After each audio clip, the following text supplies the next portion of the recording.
निवडणुकीच्या पूर्वी जाहीरनाम्यात शेतकऱ्यांची कर्जमाफी व शेतकऱ्यांचा सातबारा कोरा करण्याचे वचन दिले होते, परंतु सत्तेवर आल्यानंतर सरकारने शेतकऱ्यांची कर्जमाफी व सातबारा कोरा केला नाही याची आठवण करून देण्यासाठी राष्ट्रीय समाज पक्षाच्या वतीने आज नांदेडच्या जिल्हाधिकारी कार्यालयासमोर शेतकऱ्यांची कर्जमाफी व सातबारा कोरा करण्यात यावा या मागणीकरता तीव्र धरणे आंदोलन करण्यात आले। या आंदोलनात राष्ट्रीय समाज पक्ष, आदिवासी विभागाचे अध्यक्ष BR वाकोडे, राष्ट्रीय संघटक गोविंदराव सुरनर, जिल्हाध्यक्ष भीमराव शेळके यांच्यासह राष्ट्रीय समाज पक्षाचे पदाधिकारी व कार्यकर्ते मोठ्या संख्येने उपस्थित होते।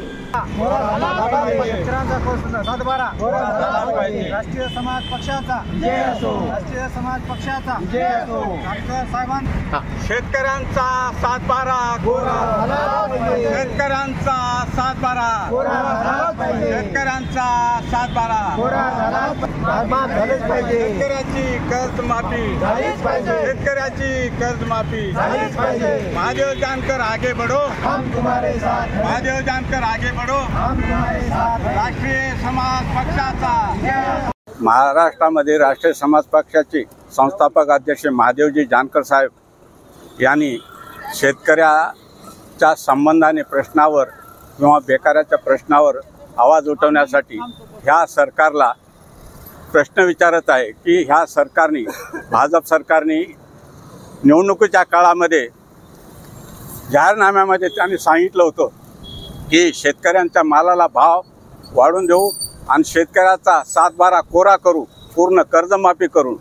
पण निवडणुकीनंतर सत्तेवर येऊन बी बरेच दिवस झाले पण शेतकऱ्याचा सातबारा कोरा करण्याबद्दल एक अक्षरही काढत नाहीत किंवा शेतकऱ्याचे